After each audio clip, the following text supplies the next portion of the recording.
Uno de los primeros motivos por los que me interesa este maniquí de Durero, que es común a todas las piezas de esta exposición, y es precisamente su tamaño. Creo que es en los pequeños formatos por los que normalmente me siento más atraído cuando entro en un museo. Te atraen como un imán y cuando estás frente a ellos, junto a ellos, te sueltan el mensaje.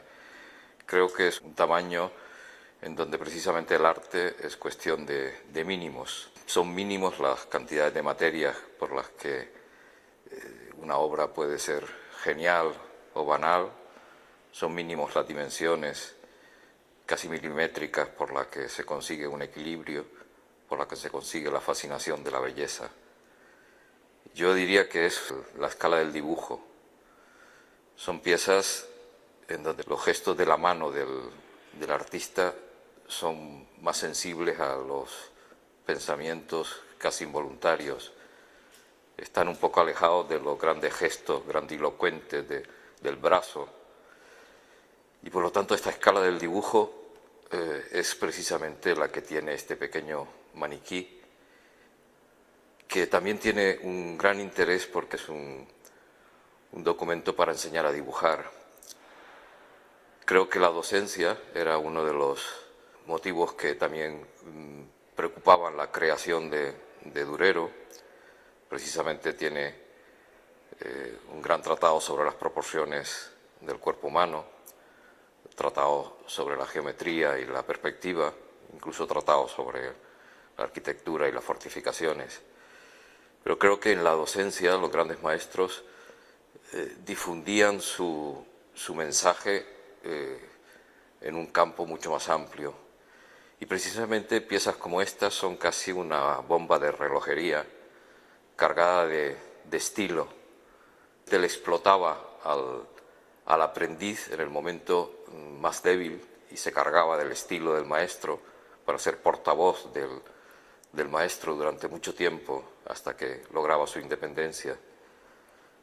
Creo que es una circunstancia que el gran historiador Gombrich analiza y nos la señala, que incluso en los grandes genios como Rubens padecieron lo que él le llama la patología del retrato, porque aprendió a dibujar unos textos de Fialetti, de Crispin van der Paz, y esos gestos constructivos de la figura los soportó durante toda su vida dentro de su genialidad.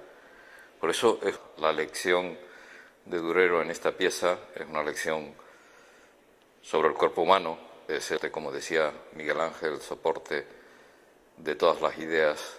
Pues con el cuerpo humano se puede hablar del cielo al infierno.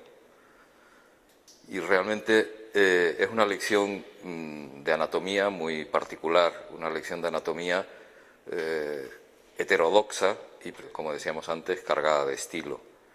Ese cuerpo construido con unas reglas pues particulares, unas reglas que a lo mejor no son correctas anatómicamente, pero que sí nos hablan de una energía interior que es la energía anatómica.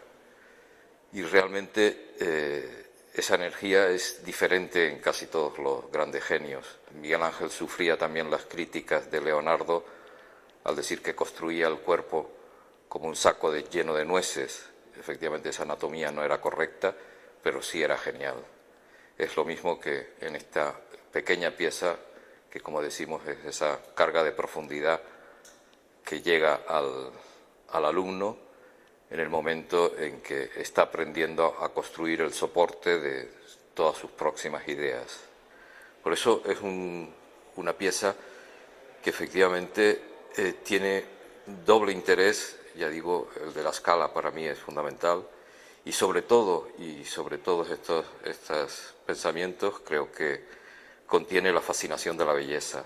O sea, creo que cualquier obra maestra, para que sea capaz de hablarnos en el siglo XXI, tiene que contener esa fascinación, esa manera de hundirnos en la belleza que contienen efectivamente todas las piezas de esta exposición.